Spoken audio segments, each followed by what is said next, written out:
Hi, this is Sheila with Conscious Conversation Central. And today is Thursday, June the 13th, 2019. And yay, Gina's back. And we got to, so we're going to get to be with Gina and Tim and Lisa, and we're going to do a dream space. Sounds good. Gina, tell us a little bit about what you've been doing, because you went overseas with your group. Yeah. So I traveled around the islands of Europe. I didn't ever go on the mainland, but I was in Iceland and Ireland and Scotland and the UK, or Great Britain. And so yeah, it was a nice 3-week jaunt, and kind of got me out of the routine of normal kind of flow of routine, plus the time schedule change and things like that. So that always churns up, different things and different opportunities. But I could talk all day about all the stuff I learned and people I ran into along the way. But coming back was quite viscerally different than previously. So whenever I arrived home, I could tell you the whole trip was quite amazing. But whenever I got home, I felt like I was almost out of body. I slept a lot. And I do that usually because you're tired, but it was a different kind of sleep. And I had a lot of dreams. I don't remember them all, but I remember having them. And then for the last several days, it's been like a slower pace, more at ease with things, and almost out of body. It's like I'm bigger than my body. Not like I'm not in my body at all, but there's just more of me than my body can contain. And therefore I feel like it's like part of the newness is out there, and it's just trying to get a handle. She kept bumping her head on the ceiling.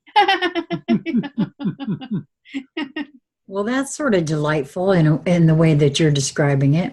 It was very interesting. And it was also, there was a bit of challenge in there. It wasn't all peaches and cream, because as I was doing that, things were coming up, beliefs, things, irritants or discomforts were coming up. And it was kind of like, okay, what are you going to do with this? Are you going to look at it, incorporate it, fight against it, hide it, and so I've just been trying to sit with all of that. And I've done a lot of journaling and a lot of crocheting. That's my meditation.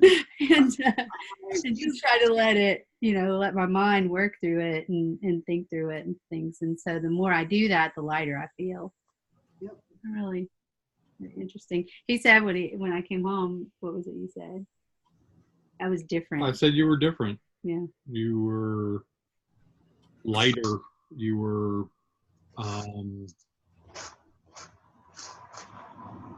it's almost as if some of your strings had been cut. And so she seemed a little less coordinated, like 3D coordinated, and more prone to bump into the walls. Yes. And to change direction at a whim kind of thing. So I just noted it because, I didn't leave. I've been here. It's been different without her. Obviously, it's been quiet. And we didn't talk as much while she was gone as we normally do because of the time difference was so, and sometimes it wouldn't. The only time I use my phone is for her. That's it. So while she was gone, because she was there with all her students. So they were constantly gallivanting all over and whatnot. So she wouldn't have a whole lot of time. Plus it wouldn't, look good for her to be banging away on her phone while her students, and then tell her students, you can't do it. So I understood, so that we didn't have an issue with that, but we could, we might go 2 or 3 days without talking, even though it'd be occasional text here and there. But so I got used to just setting my phone and just really not paying attention to it. Mm-hmm. You know, sometimes I would go, I think she's just texting me. And I'll walk over there and damn it, she didn't just text me. So, and then when she got home,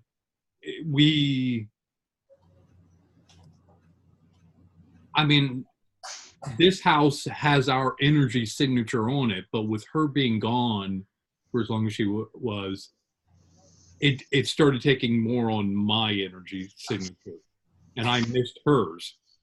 So when she came back home, she had to commingle her energy back into this bubble we've created. And I was looking forward to her doing it, but as soon as she did, I could feel it. It was different. It was a different color, different vibration, more at ease.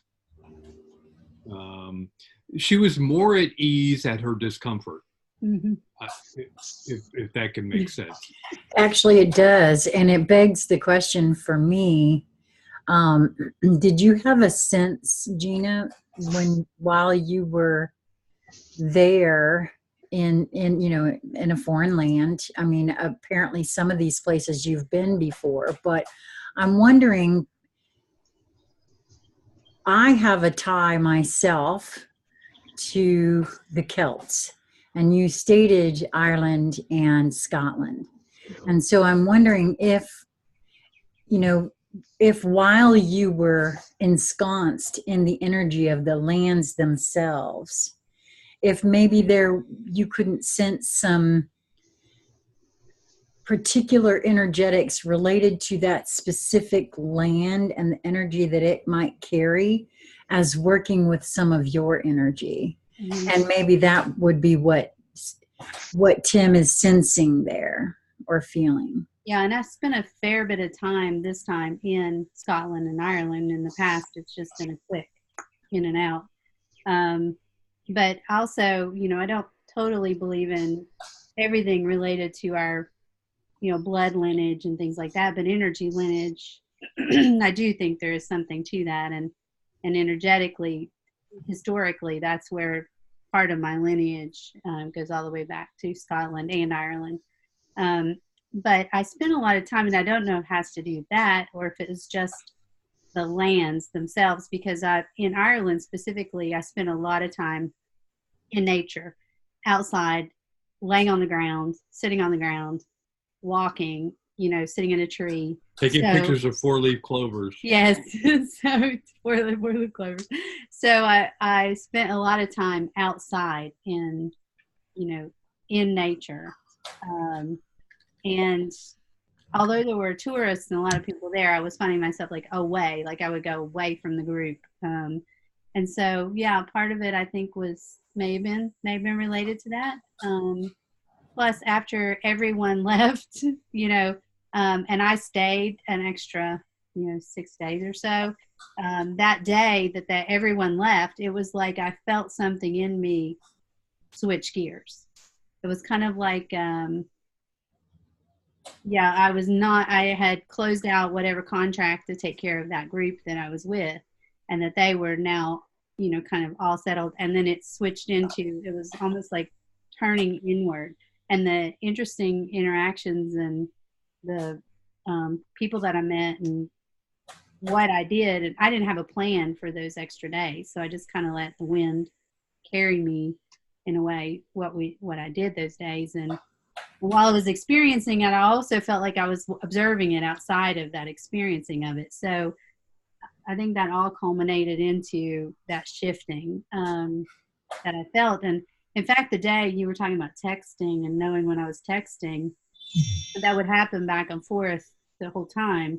Like I would pick up the phone to text and Tim would text me or something like that. And then whenever I went to the airport that last day, it was like he was with me that day. It was very odd because I went to the airport. I'll go through the airport, go through all the security and everything, get on the plane. Usually I'm texting him, hey, I'm here, blah, blah, blah, and all this. Well, I didn't even have the urge, or it was like, he knows I'm here. It was like I just had that feeling. He knows where I'm at. And And I get on the plane, and then I realize, oh, I hadn't boarded the plane, and I was going to be on the plane for 8 hours. So I'm like, we're taking off. So, and then I felt like and I thought, why did I do that? And then I felt like, well, I felt like he was right there with me the whole morning. It was the unusual. And I didn't really totally remember like those hours of going through security. And so it was just like it flowed through, and here I was sitting in a seat.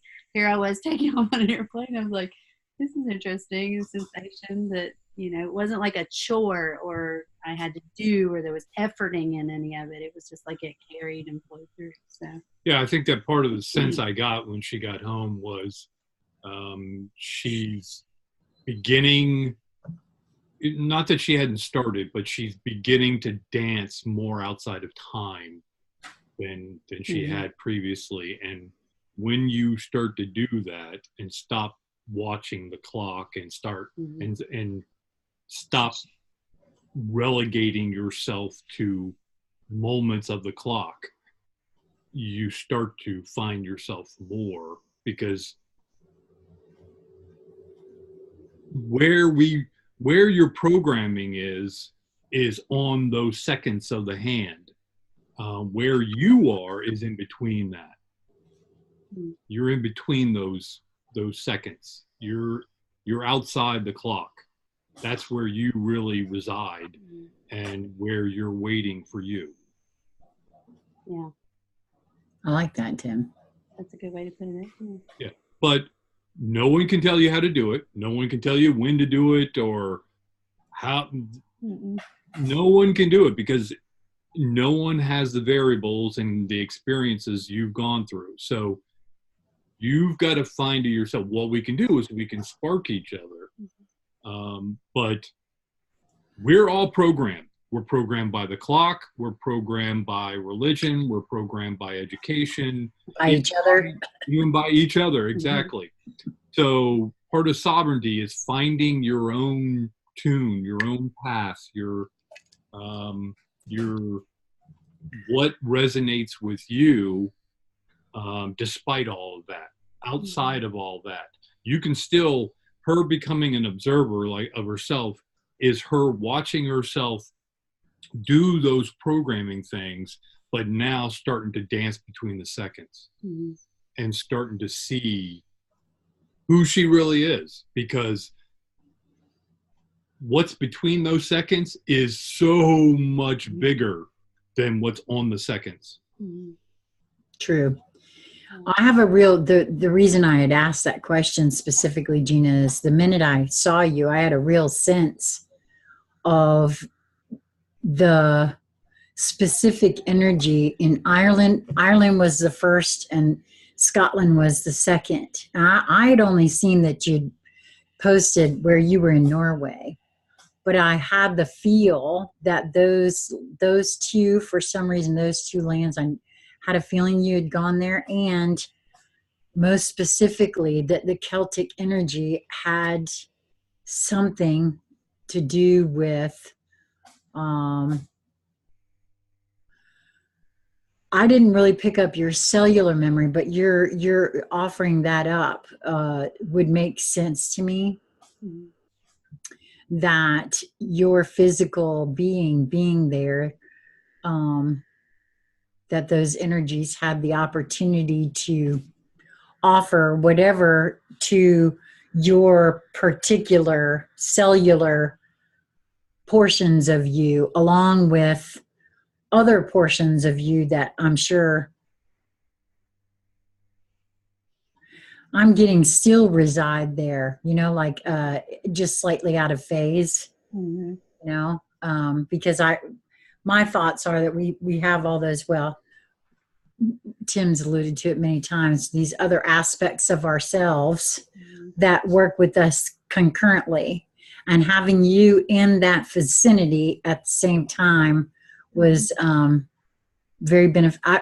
And I would bet I'd be willing to say will continue to unfold and unpack for you along the way.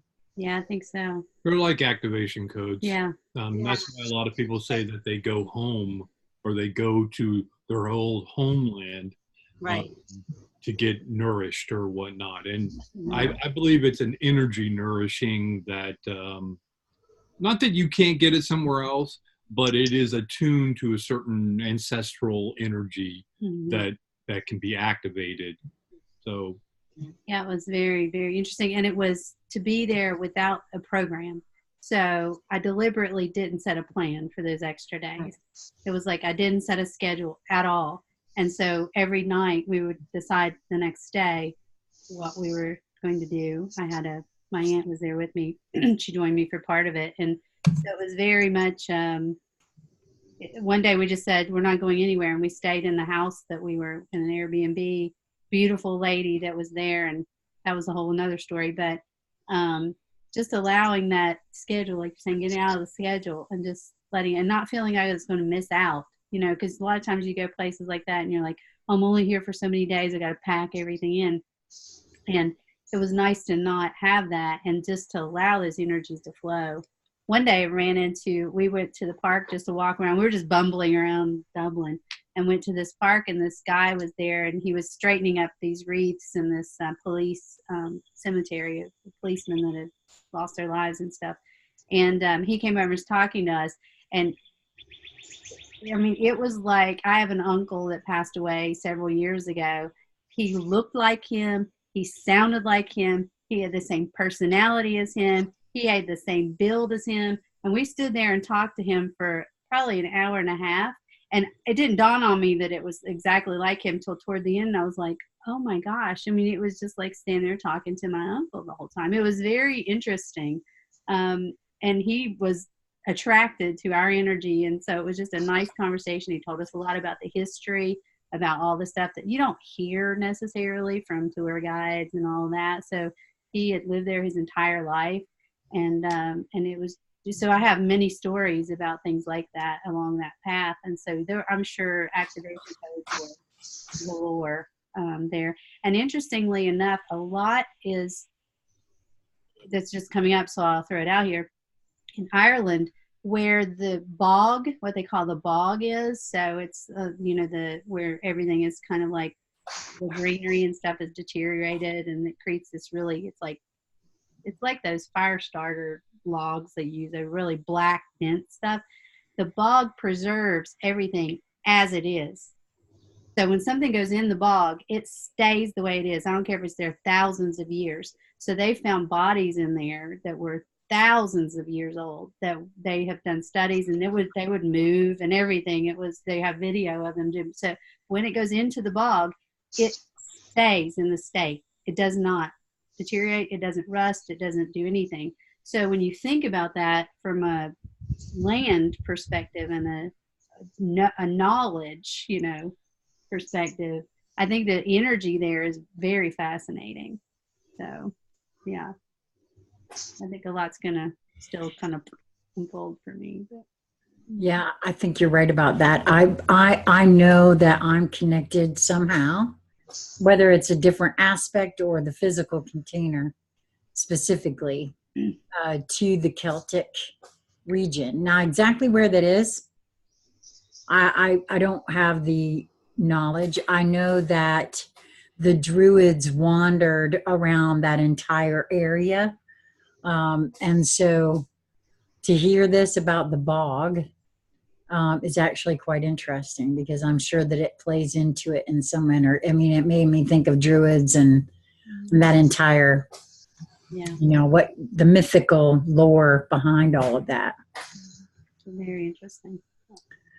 So that was a little snippet of, but I'm definitely not the same. And in so many ways. It's fascinating. When you're gone 3 weeks, you get out of your normal routine at home. So that right there is a change that alters you. Even when you come back, being gone 3 weeks, come back, you can't pick up exactly where you left off. There's no way you could do it. Well, true. From that path. Yeah. Well, honest to goodness, I didn't go anywhere for 3 weeks, and I'm different. The interesting thing when you think about it, and I just thought of this as you were saying that, the Europeans, most of them take 3-4 weeks vacation off in the summertime. They'll almost take a whole month holiday. But the States, we've never done that. I mean, most jobs, you're lucky if you get 1 week, or maybe 2, but usually they don't want you taking back to back. Right. But, on, the regular, they take the holiday in the summer. They take, a month, could take a month off or 3 weeks off. So I'm thinking about, just our programming in this country of not having that space of, really detaching from and kind of resting and then re-engaging. Because if you're in that produce mentality of, you're not going to want people to detach and come back completely different. You're going to want them to, okay, you can take a break, but get back to it when you get back here, and like you were before you left. And so, if you gave 3 weeks off at a time all the time, that wouldn't be the case. So. Yeah, can't have afford the slaves breaking their mentality. Right. Well, yeah, there's that. Absolutely. There's that. And then because of all the, perceived scarcity and, that sort and lack, and the fear of making sure to keep the job, everybody outperforms. Yeah. And I know I'll just speak for myself, and in every corporate situation I ever had, you try to make yourself indispensable. So they can't get rid of you, or they don't want to get rid of you because, hey, you got to have that job. And then, so it's not exactly like they can do without you for too long without everything falling apart, that you got to work 3 times as hard when you get back to try to just get it back where you were balancing it, the best you could. So yeah, there's a lot in that. We were talking about different things too, and disconnecting myself for those 3 weeks and going inward. And Tim, made his typical list for us as he sits with the energy. And a lot of these, when you were sharing it with me, what's been going on inside of me. So it's really interesting. The energy, I think, is right there for us. So for me, I think it was just a marriage of, I had an opportunity to completely disengage with my regular schedule and benefit from the energies. But like you said, Sheila, you've changed in 3 weeks. Lisa, I'm sure you've changed. I know, Tim's evolved through some things. So the energy is ripe there. So it's just trying to figure out, how do you disconnect yourself long enough from the rat race that you can enjoy it and you can feel it, happening. Yeah, taking advantage of it. So I'm curious to know, because we are speaking on dreams. Did you have any out of the ordinary dreams that I'm saying out of the ordinary, but was your dreaming any different that you noticed while in these other lands? I mean, was there maybe more vivid, or did you note any changes? So I would almost say I was walking in a dream is what it felt like, more than the dream that I was sleeping and seeing. But I had more dreams when I came back. And it was processing some of that, where I said it was pulling things up for me to look at. Some of that was coming up in dreams. But I couldn't, like I was telling Tim yesterday, I was like, I know I had the dreams and I could feel that I had the dreams, but I couldn't tell you what I saw or did or anything. I think that's been that. I will say that the 3 weeks that you've been gone, that we haven't had our little dream space chats, I've had an increase in my dreaming activity. This I know. And I have remembered little snippets here and there. But for the most part, what's happened for me specifically is that waking up at the 3:30, 4 o'clock time area, and knowing that I've dreamt, and even remembering part of the dream at that point and reciting that to myself, not writing it down, but remembering it in my mind and saying, I want to remember this. I will remember this. And then going back to sleep and coming back with much of nothing. Just the knowledge that I did dream, sometimes a little hazy on what it was, but also for me in particular, very clear feeling that it was way more than just a dream, and B, the reason that I'm not bringing anything back in those specific incidences, as they are other aspects of self, and I've been working things out with those particular aspects, and it's not necessary for me to bring that back. It would serve no purpose for me in any way, shape, or form, because some of it has been oddly disturbing. Not a bad dream per se, but some of what I am remembering it feels odd, and in some cases oddly disturbing. So I know that there's aspects of me that are working things out that aren't nearly as pleasant as the aspect I'm currently inhabiting.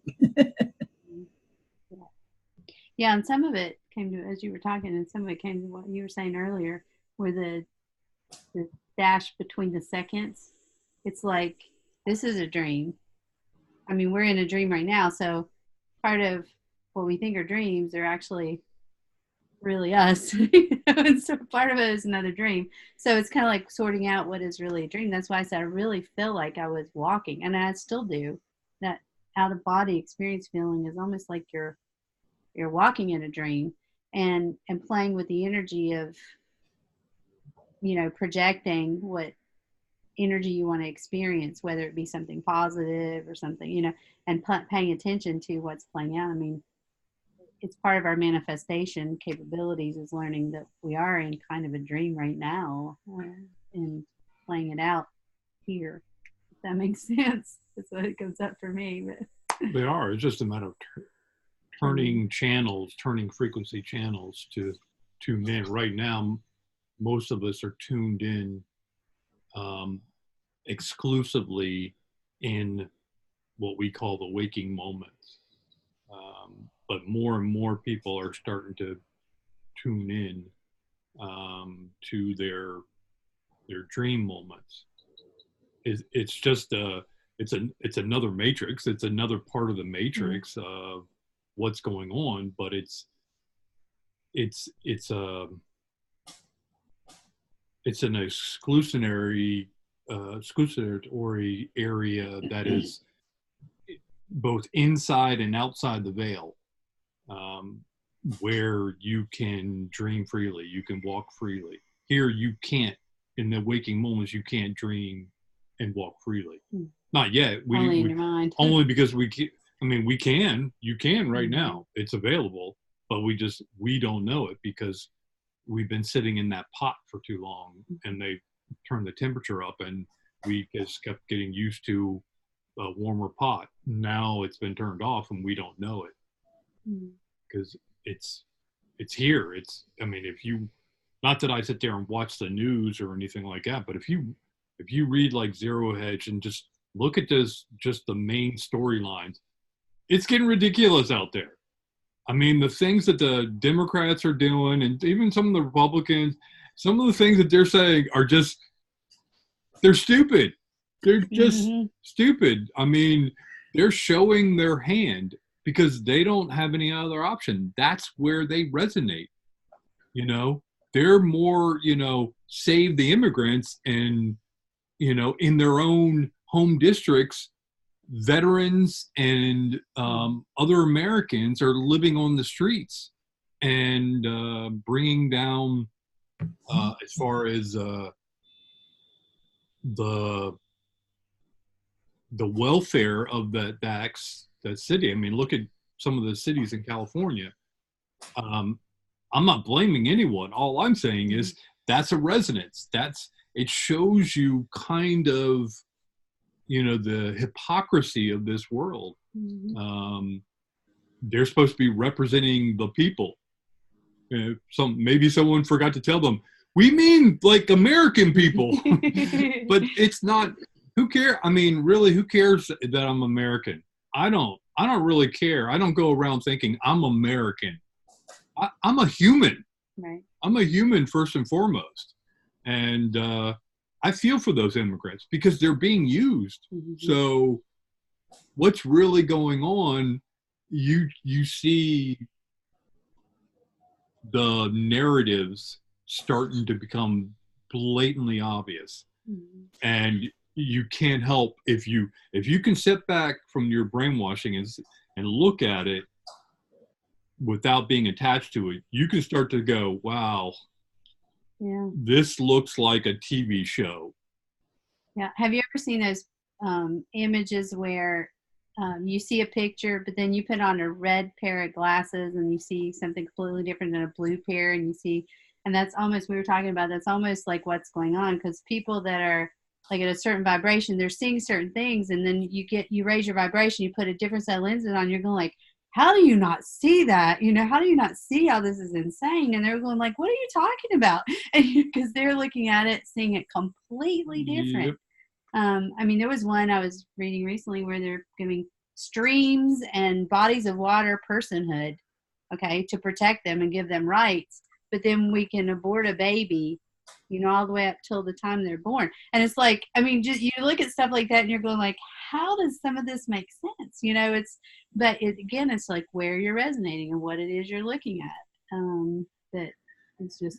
Yeah, I don't see any of this stuff as bad or good or, evil or dark or light or what. I look at it as just being informative.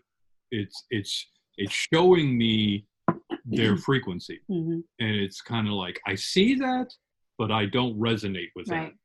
It's, so I'm not, before it might have provoked some anger or fear or whatnot, and thereby I was giving it energy. Mm-hmm. Now I just go, I see that there, I'm the observer, but I'm not giving you any of my energy.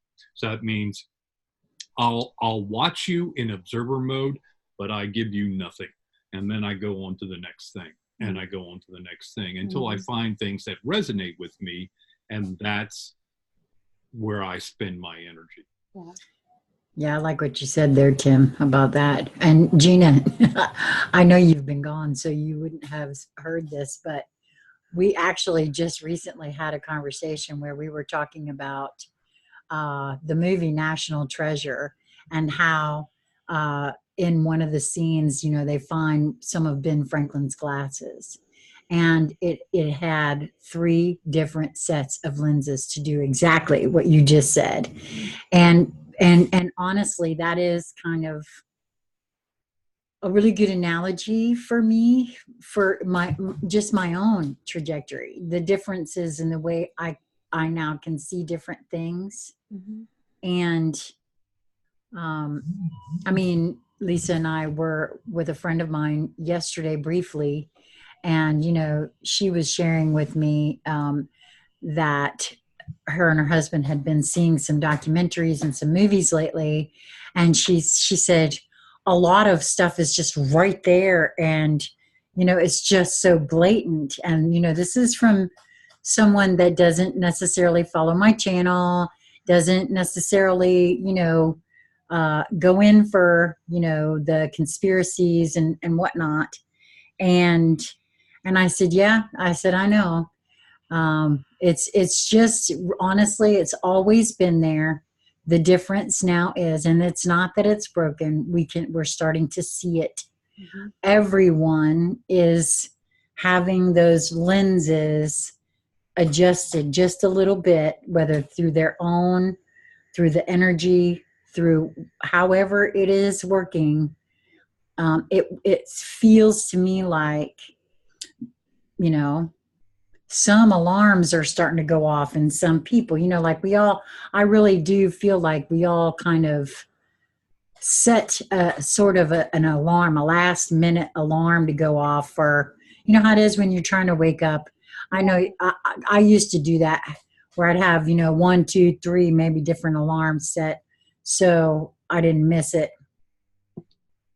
or something, anytime I schedule, used to be, I'd schedule something, especially if I'm scheduling it in advance. I want to know a week ahead, and I'll want to know a couple of days ahead, just in case I've forgotten, right? I feel like that's what's happening for folks sort of naturally in a way too. And really all it is that their frequency is changing and they're being able to see some of those things.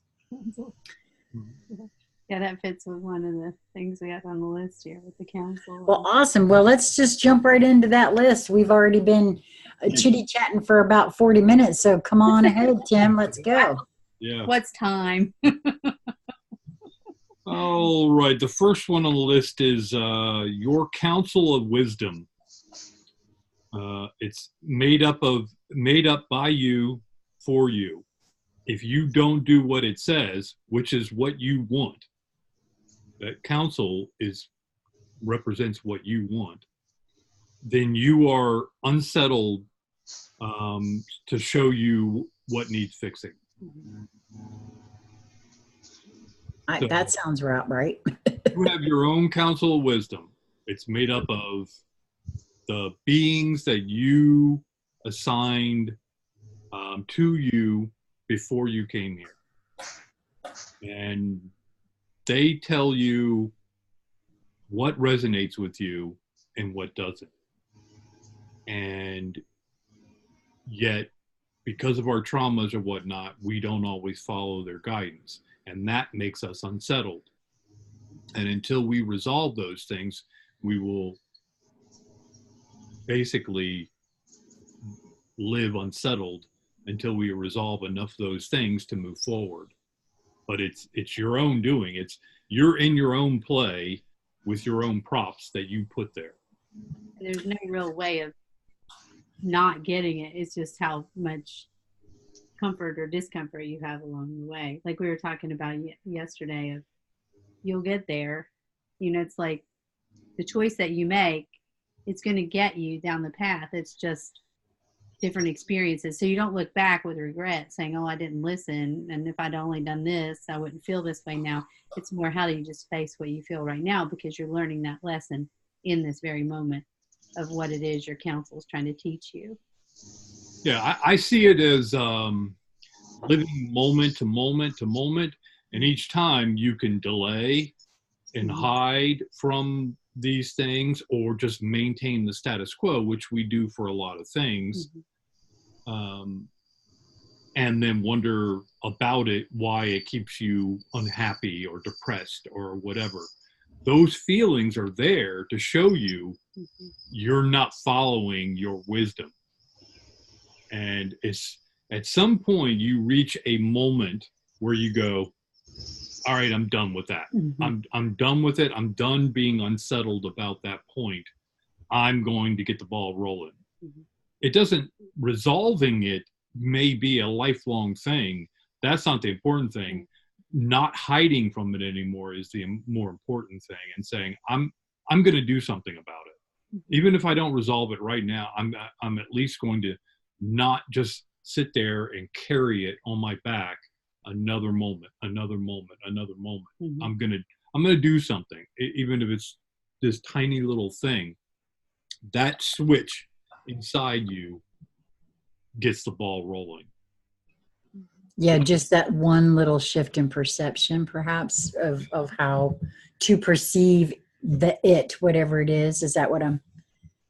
Yeah, because I think as you're living and your council of wisdom, your higher self is telling you what resonates with you, and you don't do it, well, then there's a split. That's what causes the unsettledness. Okay? And every day you live with that unsettledness, you have to deal with all the consequences of that unsettledness. I'm not going to call it cowardice or whatnot. I think it's a matter of living life experiences under certain conditions in order to propel the learning capabilities that we came here, the learning experiences we came here to engage in. there's a point where you stop living in to get through life, and and it isn't just one or the other. You can bounce back and forth between getting through another day and getting to experience another day. Mm-hmm. If you're in the get through another day, you're just going to propagate what was there before, the status quo, and you're going to be unsettled because you're not changing anything. You don't want to change anything. You just want to get through the day. Whereas when you switch over to I get to live another day to experience, you're more likely to go, what do I feel like doing today? To me, that means, what do I feel like changing today? Most people are afraid of change. Well, that's the change is required to get rid of that unsettledness. We think the change is what causes unsettledness. No, because most of what we live is the same thing as yesterday. So most of us are not living what we perceive as change, even though we are, but it's all the same things that were from yesterday. Yeah, the only thing I would add to that for me personally, and I'm sure others then too, is my own heretofore propensity. I'm getting over it, but I feel like we all have had the propensity to suppress or stuff down our pain. That's a programmed, conditioned response, to hurry up and get rid of pain in whatever way, and, take a pill, do this or do that. Don't sit in your pain. That's, don't be in pain, do something about it. But the doing something about it, generally, from my experience, for me personally, I'm not saying for everyone, in the past, my propensity, my proclivity, whatever you want to call it, in the past has been to suppress it, just get rid of it, don't think about it, don't go there. We don't want to go there. In whatever sad way to think that that's helping in some way, rather than allowing it to express to its fullest extent.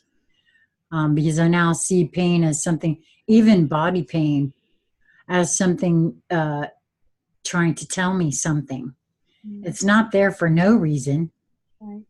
And so, pain in general, I associate, for me, Tim, when you were saying unsettledness, as the same kind of thing, pain, because it can manifest, and unsettledness, unaddressed, manifests as pain. Yeah, it's a catch-all for me. It's pain, right. It's depression, it's fear, anger. It's all the stuff that is away from our true state of bliss. Right. Agreed. Yeah, agreed. 100%.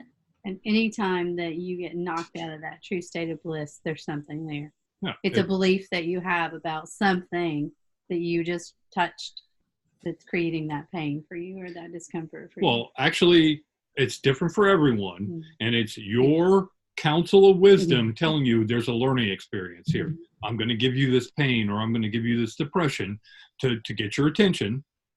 And then I need you to explore it. We just want to get through life, so we suppress it and we try to get through it. And our counsel goes, okay, well, what do we do next? All right, let's throw this next thing, or let's whatever. You can't escape it. That's the whole thing, is all these things that are unsettled with you are you that put them there. It's your counsel wisdom that put them there to say, there's an experience here.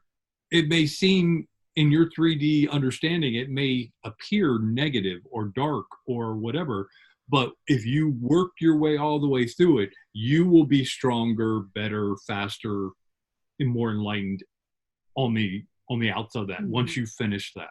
And then you can move on to the next one, because that's why we're here. It's not to just get through life, it's to experience life. Add these experiences, so once this 3D play is done, you're a more enlightened being and can go share that with other beings. Mm-hmm. Yeah. And the more, I mean, as most things, the more difficult it is, the bigger the,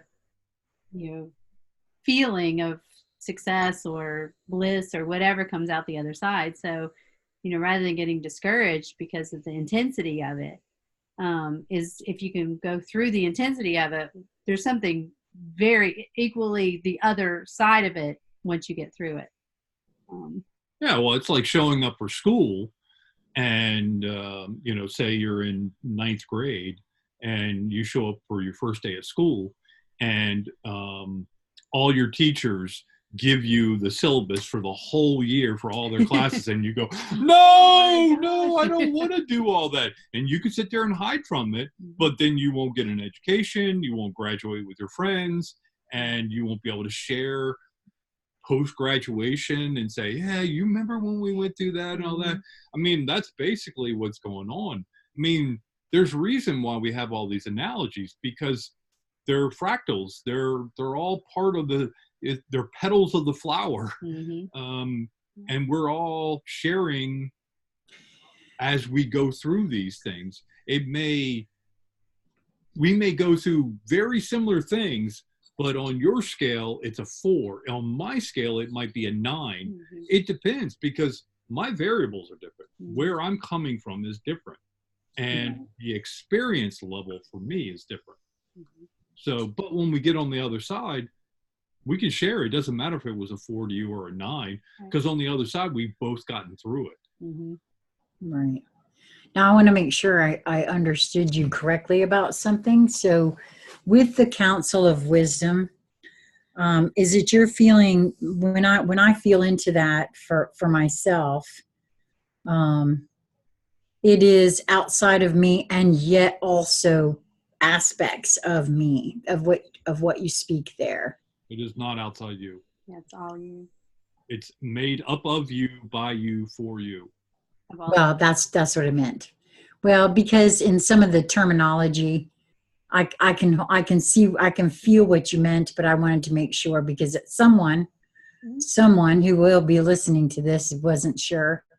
I knew what you.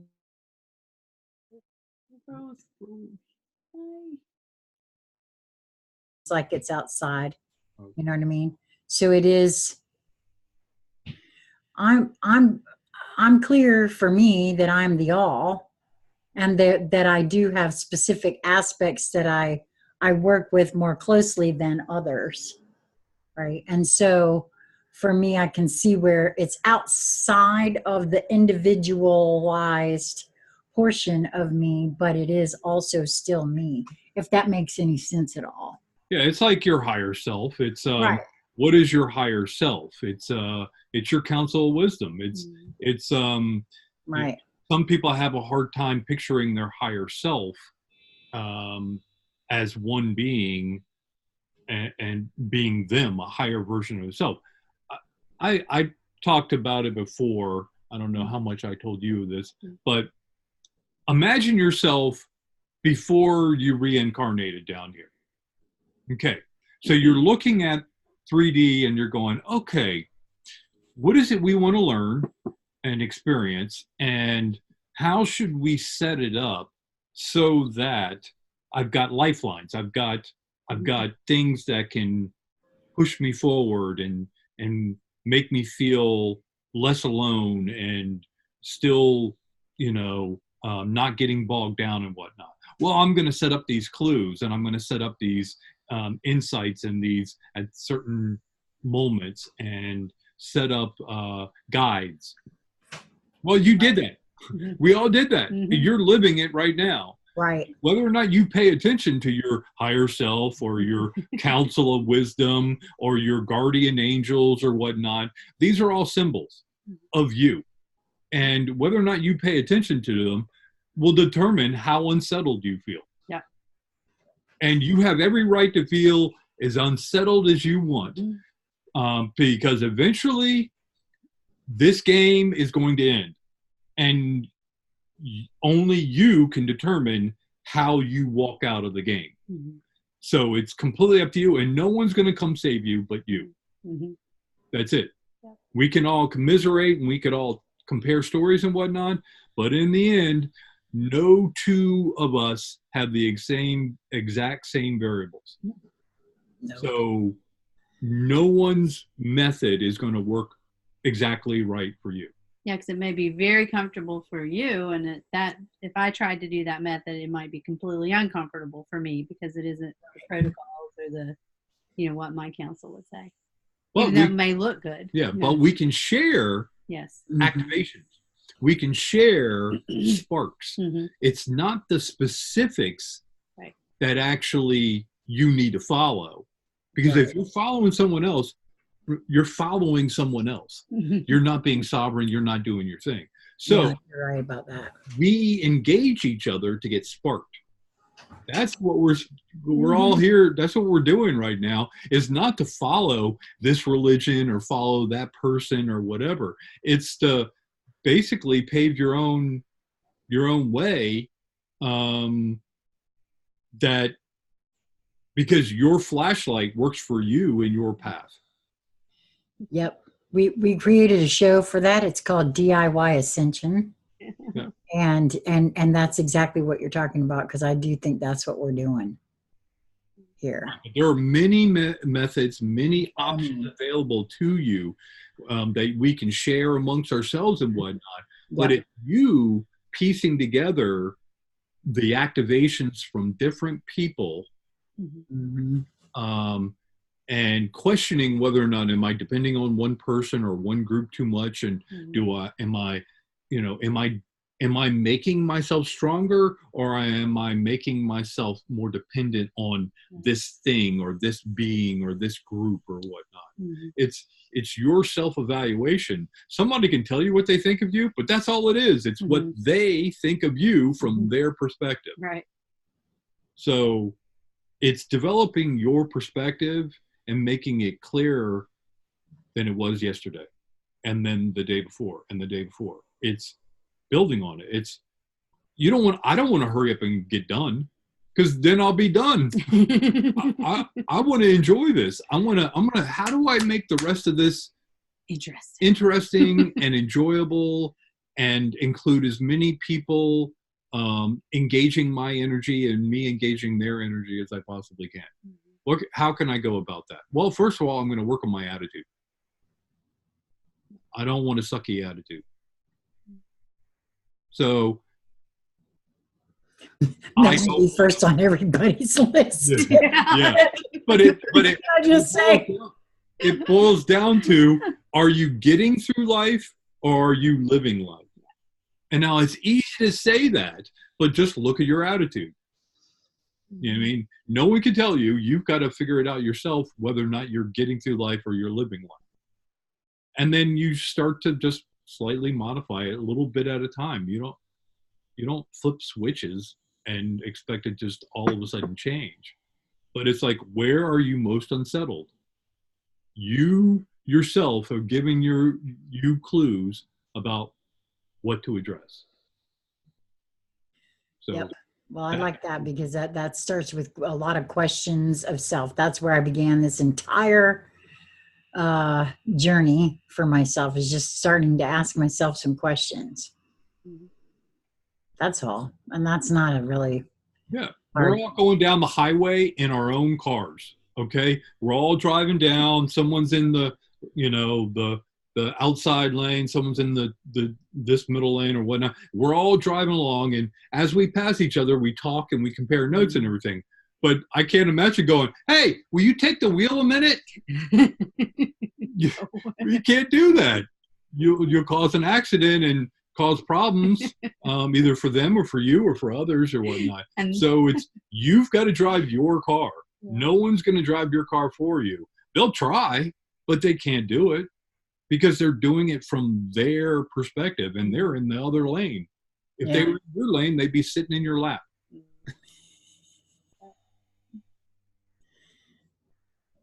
So, all right, that's enough of that one.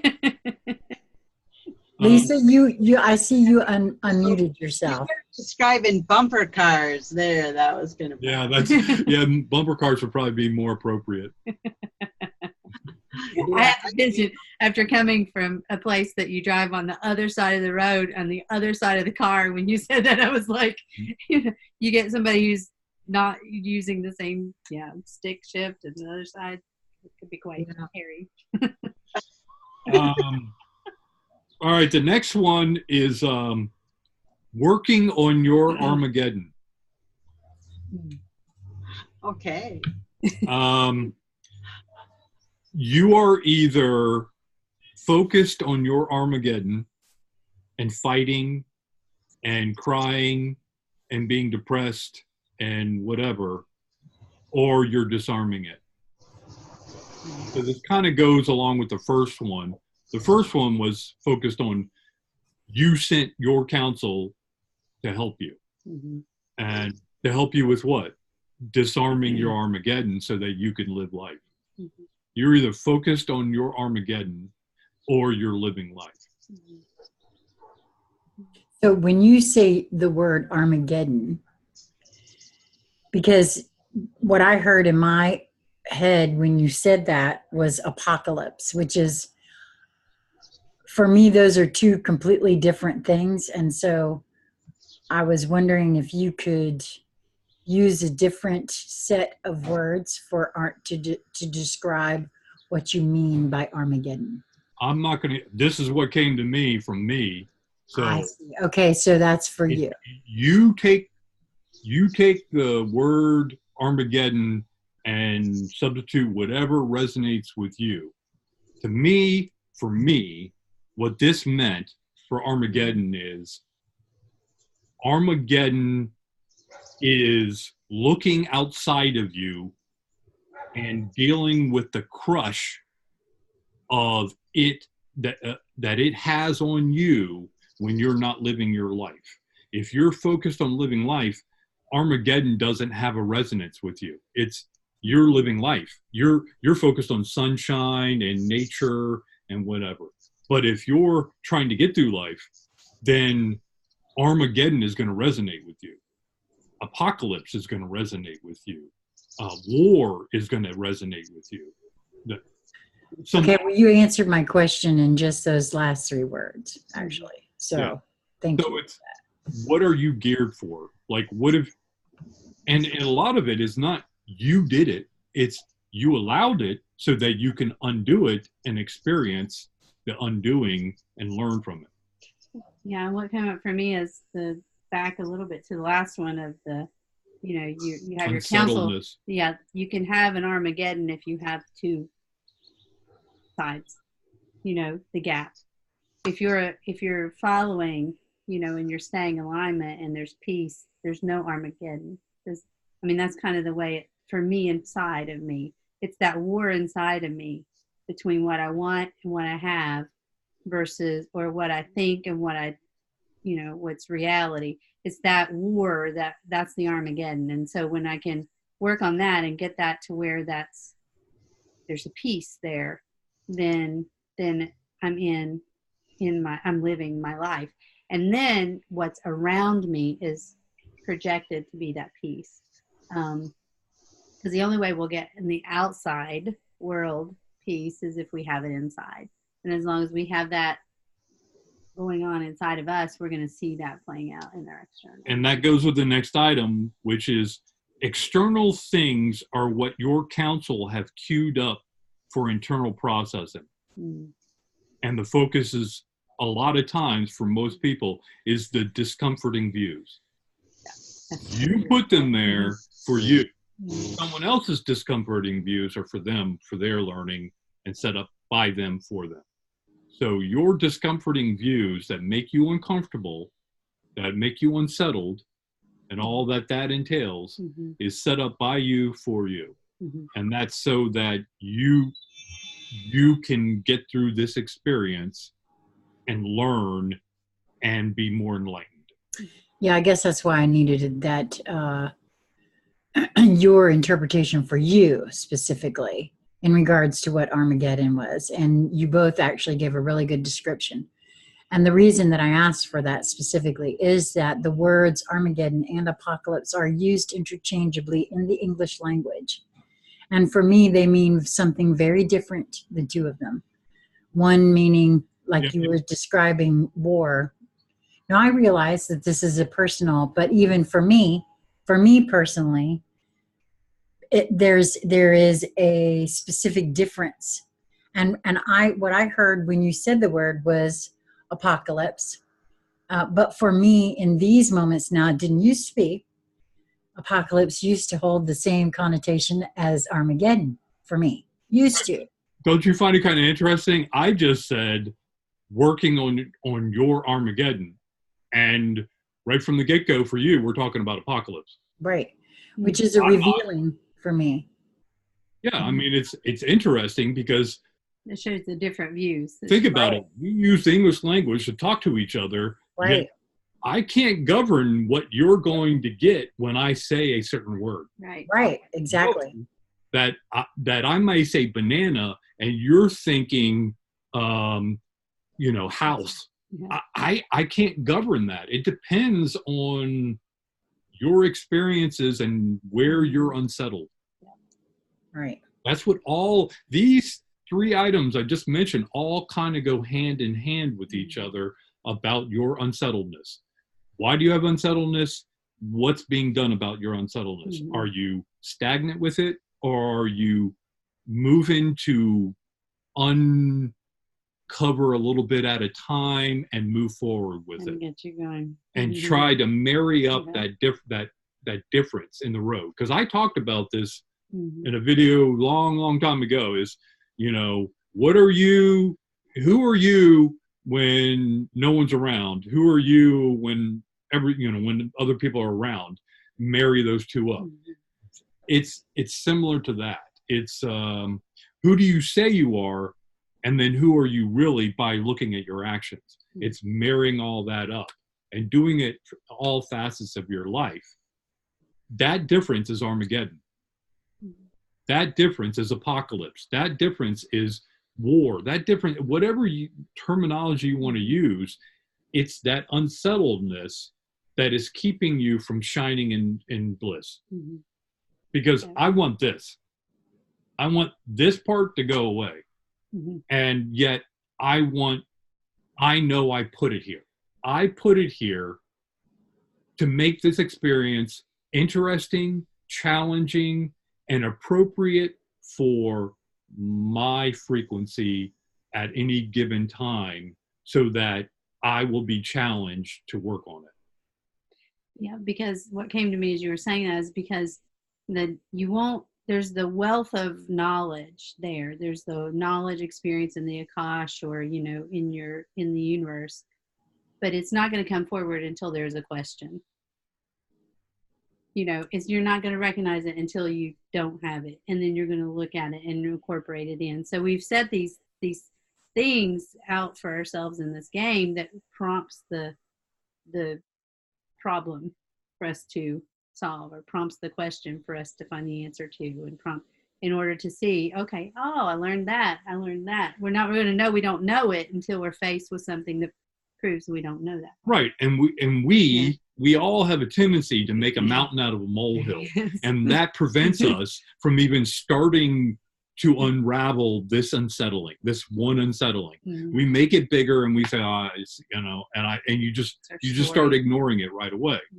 But the real point is start asking the question, and then you'll start tapping into your own wisdom. Mm-hmm. And then ask the next question and you'll tap into more wisdom. Before you know it, you're no longer unsettled about that thing. You may have not completely resolved it, but you're not so unsettled. You're more inquisitive. It's like, why do every time my brother asks me about religion, I always respond kind of in a knee-jerk reaction this way? At least now you're not running in fear from it. You're at least turned around and going, who are you? Like, mm-hmm. What are you doing to me? Mm-hmm. And that's living. At least you're living life. You're not running in fear and trying to get through another day of not dealing with your unsettledness. Mm-hmm. Right. had that come up for myself right recently. So Yeah. I feel that. But you set it up, and Yep. you're dealing with the way. Yeah, the difference is being honest with oneself and asking those questions. Mhm. That's where for me the the shift, the step toward the right, for me personally, the direction I want to go for my own personal apocalypse, which for me is, like I said, a revealing, to reveal more of myself to myself. And the only way that works for me is to ask questions like you were saying, Gina.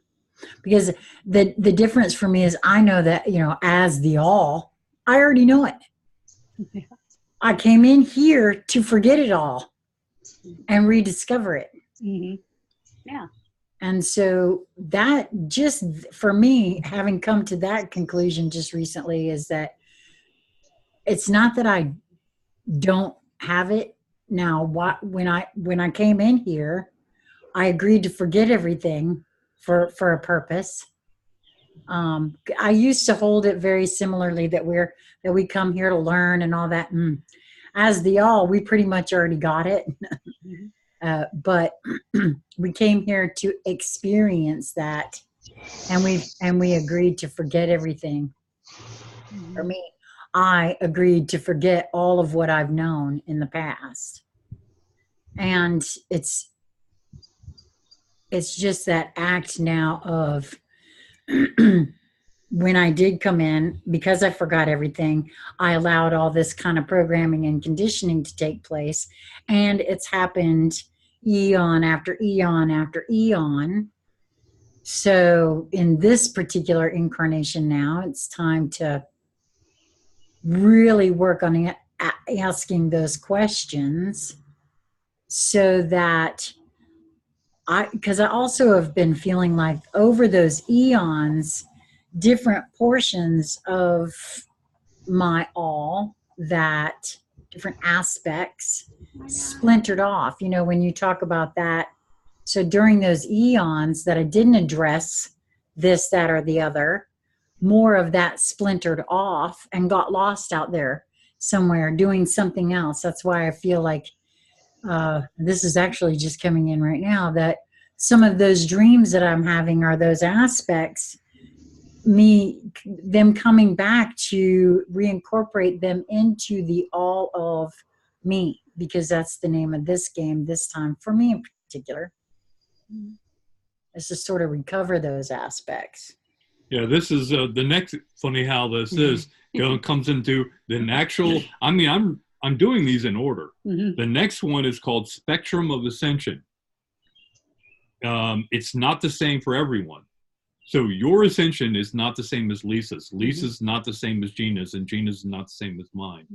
What you're working on may not be, and it won't be the same thing as anyone else's. No. But there are some general principles that we can help each other with on not specifics, but just the principle of, hey, here's a different perspective, that because a different perspective may give you a break from your current perspective enough to where it knocks you off a pattern or a status quo to basically get the ball rolling again. And that's, otherwise we just be here by ourselves trying to do all these things. Why are all these people here? Get out of my yard. Why are we here? Well, for mirrors, to show you where you're at. It's not for them to tell you, it's for them to show you where you're at. Because it isn't just any one mirror that's going to give you a clear picture of you. It's going to be as many mirrors as you can surround yourself with and know that that one's slanted this way and this one's slanted that way. But it'll give you a bigger, a much... Yeah, different aspects. Exactly.